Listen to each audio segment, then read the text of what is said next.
Welcome to another episode of the Part 145 EASE training from Phoenix Way Academy. Hi, I'm Sarah. Hi, and I'm Sam. Last time we took a deep dive, really getting into the AMC and GM related to Section 145.A.30.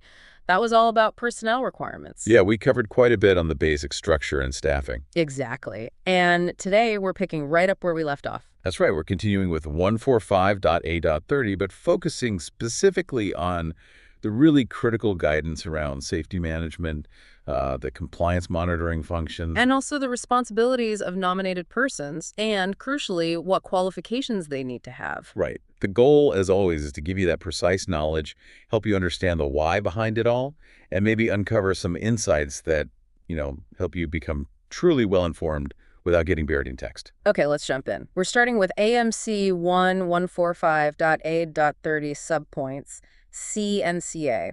The title is Personnel Requirements, Safety Management and Compliance Monitoring Function. And this is a big one. It really sets the stage for how safety and compliance should work hand in hand within a Part 145 organization. So point A talks about safety management. Let's read that first bit. If more than one person is designated for the development, administration, and maintenance of effective safety management processes, the accountable manager should identify the person who acts as the unique focal point, i.e. the safety manager. So straight away, even if safety involves a whole team, there has to be one person, one named safety manager. Keeps things clear, avoids responsibility getting spread too thin, right? Exactly. It prevents that, oh, I thought they were handling it situation. There's a single point of contact. And this safety manager has some specific functions listed. There are 7 of them. Yep. Let's quickly list them. They need to facilitate hazard identification, risk assessment, and management. Monitor the implementation of actions taken to mitigate risks, unless action follow-up is addressed by the compliance monitoring function. 3, provide periodic reports on safety performance to the Safety Review Board, and it notes the board's functions are defined elsewhere. 4, ensure the maintenance of safety management documentation.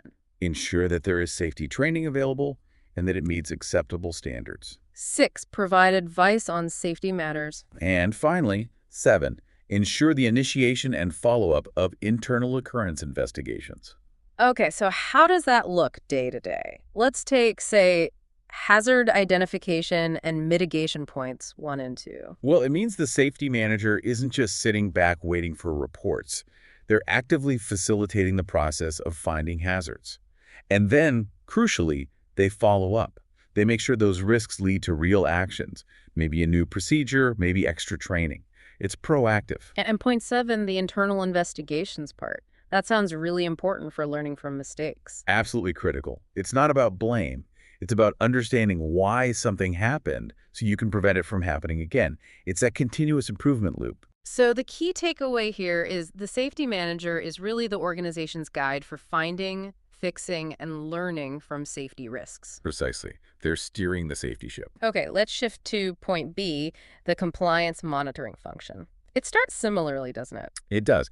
If more than one person is designated for the compliance monitoring function, the accountable manager should identify the person who acts as the unique focal point, i.e., the compliance monitoring manager. Same principle. One clear leader, even if it's a team effort. Keeps it streamlined. Accountability is clear. Now, subpoint 1 lists the roles of this compliance monitoring manager. They need to ensure 4 things. Right. That the activities of the organization are monitored for compliance with the applicable requirements, and that these activities are carried out properly. Any maintenance contracted to another maintenance organization is monitored for compliance. 3, an audit plan is properly implemented, maintained, and continually reviewed and improved. Our corrections and corrective actions are requested as necessary. So you can think of this person as, like, the internal auditor, or maybe even a detective for the rules. Making sure everything's done by the book, both internally and with contractors. Exactly. Imagine they do an audit, find something isn't quite right, maybe a procedure wasn't followed exactly.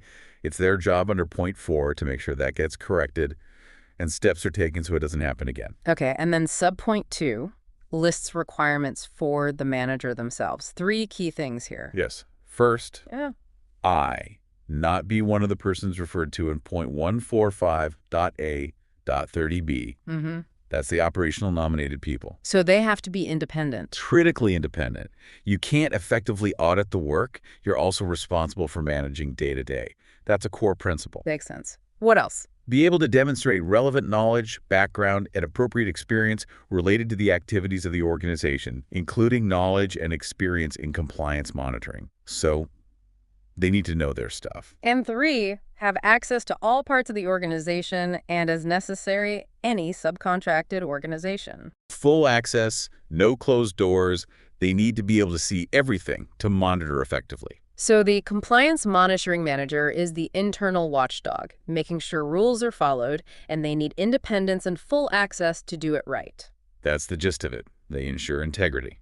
Now, point C talks about combined duties, conflicts of interest. What's the key message here? It basically says, if the functions related to compliance monitoring or safety management are combined with other duties, the organization should ensure that this does not result in any conflicts of interest. And it specifically calls out, in particular, the compliance monitoring function should be independent from the maintenance functions. So reinforcing that independence point we just discussed. Absolutely. It's about maintaining those checks and balances. You can't have the person running a maintenance shop also be the sole person auditing that same shop's compliance. That's a clear conflict. Obvious when you put it like that. It should be, yeah. Now, point D allows for a situation where one person manages both functions, safety and compliance. Ah, so you can combine them sometimes. Yes, potentially. But the rule says the accountable manager should ensure that sufficient resources are allocated to both functions, taking into account the size of the organization and the nature and complexity of its activities. So it's possible, maybe in smaller outfits, but the boss needs to make sure that person isn't overloaded. Precisely. They need enough time, maybe support staff, tools, whatever it takes, so that neither safety nor compliance gets shortchanged.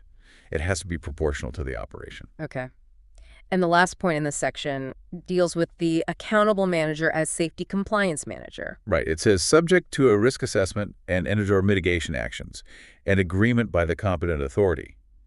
The compliance monitoring manager role or safety manager role may be exercised by the accountable manager, provided that he or she has demonstrated the related competency. So the top person, the accountable manager, can do these jobs themselves. They can, especially in smaller organizations, but it's not automatic. There are big caveats. You need a formal risk assessment. You need potential mitigation actions. You absolutely need the competent authority, the regulator, to agree. And the accountable manager has to prove they actually have the specific skills and knowledge for safety endurance and compliance management. It's a high bar. Got it. So it requires formal sign-off and proof of competence. Exactly.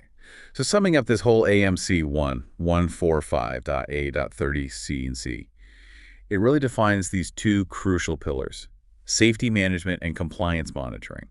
They're distinct but linked.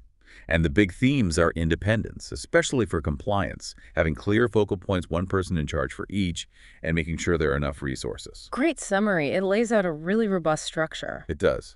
Now let's look at some guidance material, GM, that adds a bit more color. First, GM 145.A.30 CA, which is about the safety manager. Okay, what does this GM add? Point A mentions size. It says, depending on the size of the organization and the nature and complexity of its activities, the safety manager may be assisted by additional safety personnel. Ah, so they don't have to do it all alone. Right. Especially in larger, more complex places, it's perfectly fine, even expected, for the safety manager to have a team supporting them. They delegate tasks, but they still remain the overall focal point. Which brings us to point B. Exactly. Point B states, regardless of the organizational setup, it is important that the safety manager remains the unique focal point. So even with a team, there's still that single orchestrator ensuring everything works together consistently. That's the core idea. One conductor for the safety orchestra, even if there are many players. Makes sense. Now let's move to the next GM. GM 145.A.30 CB. This one's titled Responsibility of the Nominated Persons to the Accountable Manager. Yes, and this one tackles the chain of command, essentially. It acknowledges that organizations can be set up differently, maybe with layers of management, but it stresses the key principle. Regardless of the arrangement, there is one nominated person responsible for each Part 145 function. This responsibility is recognized by that nominated person and the accountable manager, and a direct communication channel exists between them. A direct line, even if there are managers in between. Yes, that's crucial. The responsibility for a function, say base maintenance, belongs to one nominated person. Both they and the accountable manager know this, and they must be able to communicate directly. Why is that direct line so important? It prevents vital information getting stuck or distorted going up and down layers of management. For critical issues, that direct link is essential. And the GM also says the responsibility shouldn't be diluted and must be free of conflicts of interest. So no ambiguity about who owns what and a clear path for communication right to the top. Exactly. Think of a big MRO, lots of departments, managers. This GM ensures that, say, the head of line maintenance, the nominated person for that function, has that direct connection to the accountable manager, no matter how many VPs are in between on the org chart. Got it. So summarizing these two GMs, CA and CB, they reinforce that need for clear, undiluted responsibility. One focal point for safety, direct accountability for nominated persons, even if there are teams or layers involved. Precisely. Accountability doesn't get lost in the structure. Okay, this brings us to the last major section for today, AMC 145.A.30 CC. This is about the knowledge, background, and experience of nominated person S. Right. Now we're getting into what qualifications these key people actually need, the ones nominated under points B, C, and C that we've been discussing. The intro says they should have, and then lists quite a few things. Let's break them down. Point A is about A, practical experience and expertise in the application of aviation safety standards and safe operating practices. so not just knowing the rules, but knowing how to apply them safely in the real world. Hands-on experience. Exactly. Then B is about knowledge of specific areas. 1, human factors principles, and 2, EU management system requirements, including safety management systems and compliance monitoring. Human factors, understanding how people interact with the system, fatigue, decision-making, that seems vital. And obviously knowing the overall EU management systems. Absolutely. Point C sets a time requirement. 5 years of relevant work experience, of which at least 2 years should be from the aeronautical industry in an appropriate position. 5 years total, 2 specifically in aviation. That's a solid baseline. It is. Now, point D covers education. This one has a few layers. The first part mentions a relevant engineering or technical degree, or an aircraft technician or maintenance engineer qualification with additional education. It defines relevant degree, aeronautical, mechanical, electrical, etc. So formal qualifications are preferred? Generally, yes. But then there's flexibility. The second paragraph of D says this requirement may be replaced by 2 years of experience in addition to those already recommended by paragraph C above. So that's potentially 7 years total experience, with 4 in aviation, possibly substituting for a degree. Ah, so significant relevant experience can count instead of formal education. Yes, but it needs to be the right kind of experience.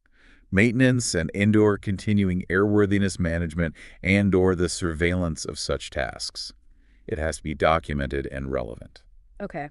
And there's a third paragraph in D, too. Yes, this is for people nominated for compliance or safety roles, point C or C, who already hold an equivalent position under another EASA certificate, like maybe for air operations or design. What's the role for them? For them, the degree or extra experience might be replaced by completing a specific training program, acceptable to the authority, just to make sure they understand the maintenance standards and airworthiness concepts properly.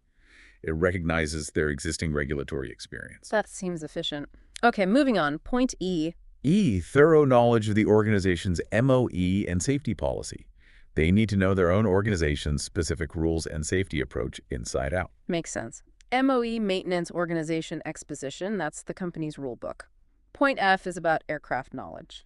Yes, knowledge of a relevant sample of the types of aircraft or components gained through a formalized training course. It mentions sources like Part 147 orgs, manufacturers, or the Part 145 itself, and the levels should be like Part 66, Appendix 3, Level 1, General Familiarization. Relevant sample just means typical aircraft the organization works on, right? Correct. And there's an exception here, too, in the third paragraph of F for balloons and smaller aircraft under 2,730 kilograms MTOM. What's the exception? For those, formal training might be replaced by demonstrating the knowledge through documented evidence or an assessment.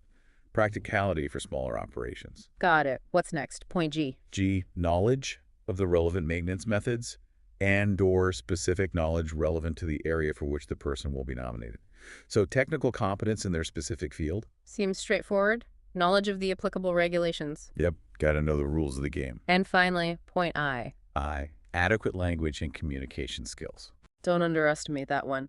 Especially in aviation, clarity is safety. Absolutely. Miscommunication can have serious consequences. So summarizing this whole section on qualifications, AMC 145.A.30cc, it's not just about one thing, it's a real blend. It really is. It's practical experience, formal knowledge, specific technical skills related to aircraft and methods, understanding the regulations, knowing their own organization's procedures. And even the ability to communicate effectively.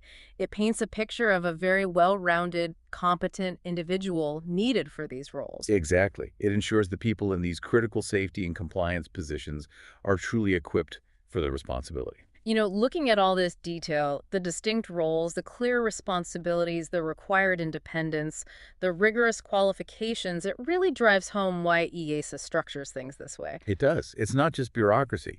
Each requirement, like having a single safety manager or ensuring compliance is independent, is there for a reason, built on lessons learned. It's all about building layers of safety and reliability. Understanding these roles and qualifications helps us see not just what ESA requires, but why these robust personnel frameworks are the very foundation of safe skies. So as you reflect on this deep dive, consider how these specific details directly contribute to the overall reliability and safety of every aircraft flight. Well put. It's a complex system, but each part plays a role in that safety outcome. Now, these points we covered today are only part of the AMC related to 145.A.30. In the upcoming episodes, we will explore the further guidance clauses, especially AMC 145.A.30D, personnel requirements, sufficient number of personnel, and AMC 145.A.30E, personnel requirements, competency assessment objectives. So more to come on personnel. And don't forget you can follow us on social media under the name Phoenix Way Academy. Until the next episode, all the best.